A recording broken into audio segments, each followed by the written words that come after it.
Chris Sewall here, baseball card collector, investor, dealer, in that order. Welcome everyone. A couple weeks ago I did a video about a pre-war purchase I made from a viewer of this channel, and I actually wanted to showcase another purchase I made off a viewer of this channel. Whereas that last one was sort of a high rollers purchase, this one's more of a regular rollers purchase, and this is a much more standard sort of thing, sort of collection that I buy. I mean, I make a lot more purchases like this than the five-figure pre-war collection. But this was somewhat of a bulky collection, something like 1,000 cards in all. No big money cards or anything, but stuff I like to buy as I can make some nice lots out of it. The seller was Eric D. He's a viewer of the channel, and he contacted me through the channel, and we emailed back and forth a bit. Very comfortable. Because his cards were ungraded and sort of bulky, I couldn't make an offer without going through them first. So he actually shipped me the cards up front. I've done many deals like this through the mail before, but I always really appreciate someone being willing to put that level of trust in me. So he shipped the cards via USPS large priority flat rate box, and I received the cards and recorded myself opening them. I then emailed him my offer, which he accepted. If he didn't like my offer for any reason, he was free to pass, in which case I would just mail him the cards back at my expense. This very rarely happens with me, although not never. I think it's happened maybe twice where someone mailed me some cards and I made an offer and they didn't like the number, so they passed and I mailed them the cards back. Really not a big deal, but I guess it does mean both sides are out a little bit of money for shipping. But anyway, back to this particular deal. I'll just run through myself opening the cards and talking about them a little bit, and then I'll say what I paid and why at the end. My apologies for the framing. I didn't do a very good job framing this one, but hopefully you'll get it better next time. All right, let's check out what we got. I can see we got a large flat rate box here. Very well packaged. Everything's like very tight. A lot of padding. That's always important. You don't want things rattling around. And you can see some vintage and some modern. First box is vintage. When I'm going through cards for the first time, I always separate by stars and commons. That helps me decide what I'm going to pay later. So Richie Ashburn, he's a star. These are some commons. Here's some more stars from the late 70s. Going to put those with the stars. More commons. Some modern Ripkins, Piazzas. That'll make that the common, the vintage common pile. Modern. Here's some more vintage commons. Going to put those with the vintage commons. Some modern. Here's some more stars. O.J. Simpson. Those go with the stars. And a couple relic cards, a bat and a jersey. We'll put those in their own pile. We'll sort of add those up together at the end. And the modern stars will go with the Ripken. I promise I get the framing better later on in this video. I know it's a little off center here at the moment. More 70s football. These are all common, so these are going to go in the vintage commons pile. Some 86 baseball commons. Those are basically throwaways. Here's some more vintage baseball. Jim Bunning, 1964 Topps. He's a star. And also in here we got Robin Roberts, Richie Ashburn, Robin Roberts, Jim Palmer. Those are all stars. So that goes in the vintage star pile for now. More of the same. These are all vintage. Oh, I think these are vintage commons. Got some 68s. A lot of Phillies cards. 68s, 67s. These are again all commons. 68. 78. Andre Dawson. He's a star. 64 commons, these are common rookies, 62, 69, 64, 65, and 65. 60s commons all go in the common vintage common box. Look at that, Sean Kemp rookies, those are about 50 of them. I'm going to make that its own little category for now in the modern era, in the modern section. Another jersey card, a couple of junk wax era Ripken cards. We'll put those with the modern. And 67 Sandy Koufax league leaders, that goes with the vintage stars. Here's a 1980 Topps Burger King Phillies complete set. This is sort of an oddball item, not worth a whole lot. There's Pete Rose and Mike Schmidt and Steve Carlton here, but again, sort of an oddball item, not worth a whole lot of money on that. Here's a sort of a cool card. Look at this American Pie John F. Kennedy relic. I think this has like remnants of the Berlin Wall on it. Sort of a interesting little oddball card. A couple more modern stars. Where's the modern star section? Up there. We'll put them here. And John F. Kennedy is probably a little more valuable. We're going to put that in our more valuable category. Some more 78 Topps baseball. I got some stars in here. Steve Garvey, Dave Winfield, Reggie Jackson, the 68 Bunning, 79 Johnny Bench, 73 Carlton Vist. All the ones at the top here are stars. These go in the vintage stars pile, and these go in the vintage common pile. And here's some more modern stuff. Dan Marino, Mike Schmidt, Billy Ripken Black Box, Tony Perez. This is all going to go in the modern stars pile, and most of this modern stars stuff really has very little value. I mean, most of it you would sort of find at quarter boxes. It shows here's an Eric Davis rookie, Len Dykstra. That's actually a first Desert Shield card. Like I said, most of you'd probably find it like quarter boxes. Maybe a few you'd find in sort of dollar boxes. But I like to, I buy a lot of this stuff. Yeah, you can use it to make lots, like I've said. Here's some Joe Morgan, Ken Griffey Jr., some more modern stars. You can make lots, or get creative with it, and it's fun if nothing else. But some more modern stuff. This is 23 karat gold card. These are usually not worth anything. Curtis Martin insert I've never seen before, and a Dan Marino. This gold insert might be worth something. I'm going to put the Marino in the more valuable section, and the others are going to go in the modern section. You know what? This Curtis Martin's looks like it's a low serial number. I'll put it in the potentially more valuable section. All right, more modern. Looks like we got some hockey here. That's some vintage hockey. Dennis Potvin. Put the Dennis Potvin with the vintage stars. The others go in the modern. And got a couple more oddball sort of sets here. Not even sure what these are. Post or 1981 Topps Coca-Cola, something like that. Again, these sort of things very rarely have any real value. More vintage. This is a Commons 1968 Topps Common. Jersey card of A-Rod there, and a Dave Justice Upper Deck rookie, common rookie, and vintage modern stars. Clyde Drexler insert. Some finest basketball stars from the mid-90s. Put in our modern stars pile. Let's put these back over here. Looks like we got some 1986 Topps Mike Schmidt. More Mike Schmidts. These are all 80s Phillies stars. They'll go in the modern stars section. I call the cutoff between modern and vintage 1980. 1988 Fleer Orioles team set. This really has no value. Ripken and Eddie Murray will put in the stars. The rest go in the sort of the to be donated pile. 1981, what is this? Topps Coca-Cola, 2 more Phillies teams. These are all oddball stuff again. Very little value here. 1960 Topps Duke Snider. That's a nice card. That's one of the more valuable cards in the box we found. We'll put that in our vintage stars. 89 Fleer Phillies team set. Those are commons. Looks like we got some vintage hockey here. So, you know, this whole box for the most part, there's, you know, not very many cards that are worth more than $1 or so. There was a few. But, you know, this is stuff that's pretty hard to sell if you're not a dealer. Like, it's just really hard to find buyers for this stuff at any price point that's worth your time. If you set up at shows, this is really good stuff. I personally don't set up at shows. Here's some more vintage hockey, as you can see, and there's sort of a mix between stars and commons. But if you set up at shows, like I said, you can make really nice quarter boxes, dollar boxes. I don't set up shows, so that's not something I do. But here's a Griffey rookie. Who else we got? Another oddball Griffey card, Griffey, and basketball insert. I'll go in the modern star stuff.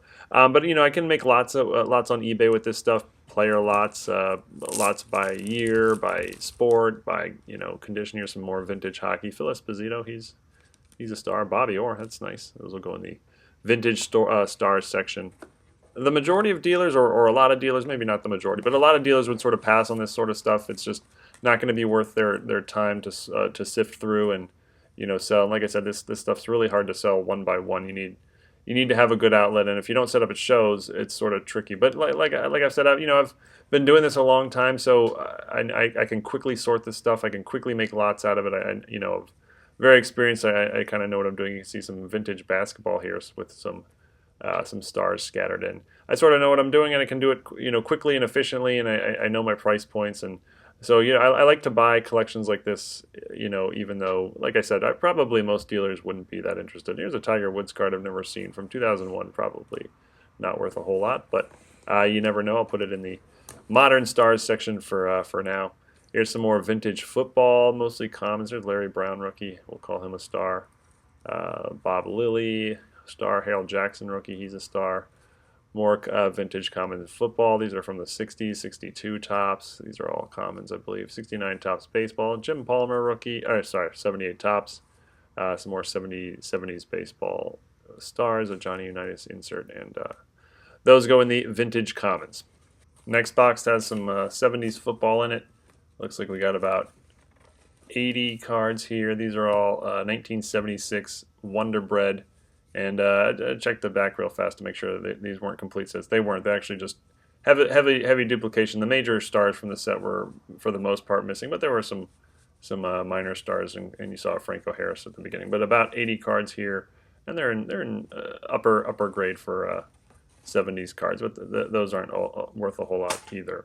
These I hadn't seen before. These are well, I had to open them to find out. They were 1970 Topps sort of packs. I mean, they've obviously been opened before. I don't know where these are, what they came from, but you can see these like little boxes that, I don't know, something like 20 cards came in. Not quite packs, but I assume you bought these at some sort of store for 25 cents for the whole box. But these had some nice stuff. These were pretty high grade for 1970 Topps. Not really grade, not really like send a PSA grade worthy. And there were no big stars, but there were some. You saw some Don Maynards and as a Calvin Hill rookie.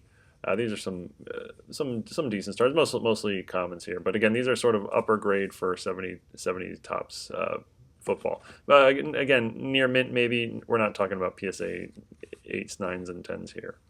So nothing really worth sending to PSA. I mean, the grading fees would outweigh the cost of any value. The only exception is this Alan Page rookie here that I just looked at for a second there. That I looked at over closer later in that card. And there's actually a second Alan Page rookie, but the first one was really sharp, maybe like a PSA 7 quality, maybe an 8 if I get lucky. The second one was not. It was pretty off center, but that first Alan Page is sort of the one card in this entire listing that I'll consider sending to PSA for grading.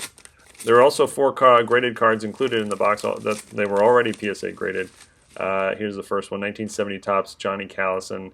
It's a PSA 8. He's a common. And actually, all 4 of them are common, so they're not, they're not going to be worth much. Now, vintage commons in upper grade by PSA still have some value. Here's a 1982 Topps Larry Boa PSA 9. They still have some collectability, as there are people who put sets together and they want their sets registered on the PSA set registry, and so they even want the commons in high grade. So vintage commons in high grade still have some value. These aren't really quite high enough grades to be big money. Here's a 1961 Topps Johnny Callison, and I think the fourth one's also the same actually card. That one's a PSA 7. I mean, that's probably like a $10 card or so, but it's hard to find a buyer at that price point. I mean, there probably exists somebody who wants that card for their set, or maybe there's a Johnny Callison collector. Here's a second one, also PSA 7. But that's the kind of card that, $10, $15 probably market value, but really tough you really have to sit on for a while before it'll sell. Here's an oddball Cal Ripken set. I think there's 80 cards in there. I used to have like 50 of those sets. Oddball stuff, like I've mentioned, sort of just not. What is this? No idea. I'm going to put this in the oddball section. I don't know. 19. I'll put that in the more valuable section. Maybe it's something like a proof card from 1980 Topps. I'm not even sure. Some junk wax era stars by Player Lots. I actually like this stuff because it's already sorted for me. You got a bunch of Wade Boggs here, probably about 40 Wade Boggs cards, and then Jose Canseco. Got about 40 Jose Canseco cards. Those will eventually be put into large Player Lots to sell on eBay. And more, here's a 78 Steve Largent, that's second year. A couple of common post baseball cards from the early 1960s. We got some more vintage baseball. 1980 Eddie Murray, second year Ozzie Smith. We'll call those vintage stars. Here's some O.J. Simpson cards. This one's a 74 here on the top, which would be his fifth year card. 78, 76, and 73. 4 O.J. Simpson cards. More vintage baseball commons from the 60s, 68, 65, 69, 69. Here's a 69 liters with Ernie Banks and McCovey. We'll call that a star. 65 Mazeroski. We'll call that a star as well. Some 60s football. These are Philadelphia from, 64 maybe, 65. Something like 64 or 65, I think. 72 Topps, 71 Topps football. These are all commons that I'm holding here.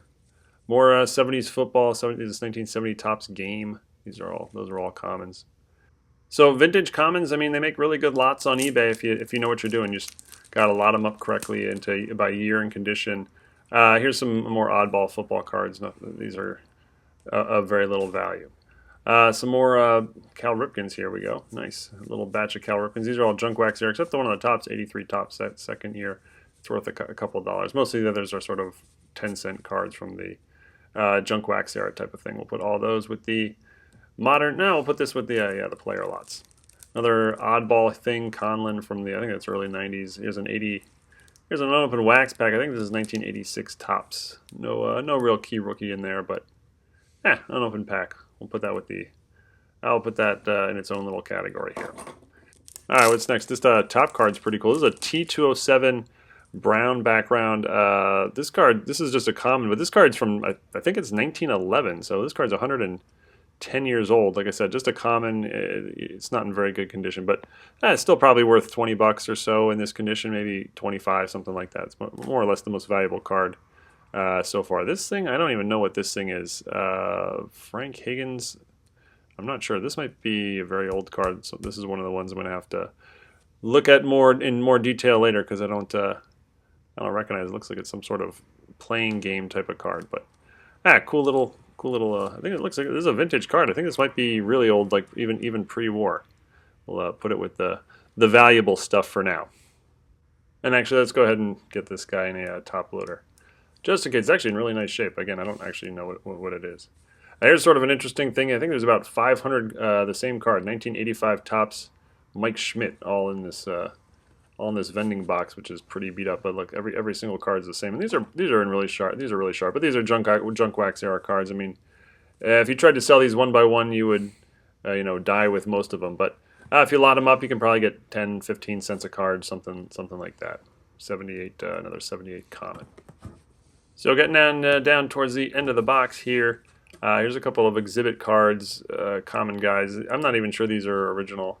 There are a lot of reprints of these, but they're not worth a whole lot anyway, so no biggie. Some top loader cards. We got 51 Topps game. There was a Griffey insert there. Some 50s baseball commons, 60s, 65, 78 Jim Palmer. Put those with the commons and stars. Here's another bat card. A couple more jersey cards. The second one was Eli Manning. More 60s commons, 78 Nolan Ryan, 79 Nolan Ryan, some 50s commons. There's a 54 Robin Roberts. And some more 50s commons, 79 Pete Rose. Some more vintage commons. I guess we'll call Billy Martin a star. So for the most part, all these vintage cards are really sort of mid-grade. There's a few low-grade and a few higher-grade, but overall sort of mid-grade. Really no beaters. That's good. But also nothing really to consider for grading or anything like that. I think there might have been one or two cards, maybe when I go through it the second time, that I'll look at closely and consider, sending into PSA, but probably not, if any. If there's any, it's like certainly less than 5, and probably none actually.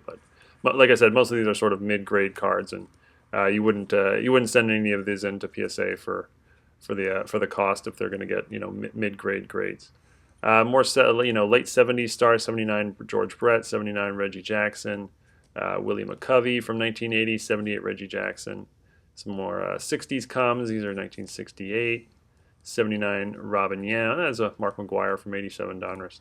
But again, like nothing here is grade worthy. It's all sort of 4, 5, and 6 level stuff, and the grading fee is going to kill you for that sort of card. 78 Pete Rose there. There's some 1975 Topps football. Here's a Lynn Swann. That's rookie year highlight, but I'll put him with the stars. But I think basically all these are, for the most part, commons. Again, these are sort of upper middle grade. You obviously wouldn't send any of these in for grading, but yeah, if you lot these up, you'll maybe get 10, 15 cents a card or so. 15 cents, it might be a little high, but maybe on a good day you could get that. But I like this stuff. You can, like I said, you can lot it up. You can usually get it fairly cheap and fairly abundant, fairly big abundance, and just make lots. And the lots don't fly off the shelf or anything, but there are enough collectors of 70s cards that someone will eventually buy a large lot of 1975 Topps football. Again, it might take a little while, but it will eventually sell if the price is reasonable. Those go all with the vintage commons there. And on to our last box of the entire lot. This one looks like it's 1960s football, and every card's in semi-rigids. Semi-rigids in themselves are worth something nowadays, as they're getting harder and harder to find. These are 1962 Topps. These are all 60s football commons, and again, mid-grade, solid mid-grade. I actually really like this stuff for lots. 60s football lots sell pretty well. 67, 66s. Again, these are all commons, but again, 60s football, not a lot of lots out there on eBay. So yeah, you can post a few, and they usually move pretty fast. Here, more 62s, and look like all those guys were Philadelphia guys, and so that'll go on the vintage common stack to finish out the purchase. The vintage common stack's pretty tall here, but we're going to go ahead and put it on there and be very careful that it doesn't tip over. So those were the cards. Whenever I do a deal this way, someone sends me cards through the mail, I basically just offer my max up front. I figure, they've put quite a bit of trust in me here. The least I can do is just offer my full price, no negotiating tricks or anything like that, just to keep it simple. And again, if they don't like my number for any reason, it's really not a big deal. I just mail the cards back, and I cover the return shipping. So for this deal, I broke it into 12 categories. First is the Junk Wax era stars. We've got some Ripkins, some Boggs, Canseco's, some Sean Kemp rookies, and a bunch of Mike Schmidt. I'll eventually make player lots out of these, and I can pay about 5 cents per card here. 600 cards, that's $30. The oddball stuff is really hard to sell. I'll probably at some point lot it up all together and sell it all in one shot, but I paid $20 here, which actually was probably too high. 6 jersey cards. You got an A-Rod and an Eli Manning, but no really major stars hobby-wise. I'll get about $2 a piece at some point on CUMC, so I factor these in at $1 each, total $6. 80 Wonder Bread cards from 1976 football, higher grade and some sort of lower end stars mixed in. So I paid 10 cents a piece for a total of $8 on these. 1970s commons, got a mix of baseball and football, mid grade overall. I'll eventually make large lots out of these for eBay. 140 cards in all. I paid 5 cents per card, so $7. 1950s and 60s commons are quite a bit better than the 70s. I'll use these to make starter sets or large lots for eBay at some point. There were 118 cards in this category. I paid 50 cents per card. That's $60. Next was 53 assorted modern cards. Most of the stuff has very little value. Griffey rookie in the lower right, Art Monk rookie. There's a Barry Sanders rookie and a few others cards in the sort of $1 to $3 range. But again, most are well under $1. I paid $25 for all the cards in this picture here. Next is the vintage stars, mostly baseball, but also some football and hockey as well. This was my favorite part of the buy. As I love vintage, but I mostly love stars from the vintage years, and there were 82 of them here, or 82 that I consider stars. The top row were the least valuables. They're mainly late 1970s, but on average, these were sort of mid-grade. There's certainly nothing in here that's going to be sent to PSA or anything like that, but I paid $1 per card here for a total of $80. Then what I would call the 9 best cards in the box, a couple of vintage Robin Roberts, 1960 Duke Snider, the T207 common, the John F. Kennedy relic card, and a couple others. I value these in total at $90, so I can pay half that on cards of this value, $45. I'll probably send all of these to CUMC. The two 1970 football pack thingies, I paid $20 on this, basically 50 cents per card.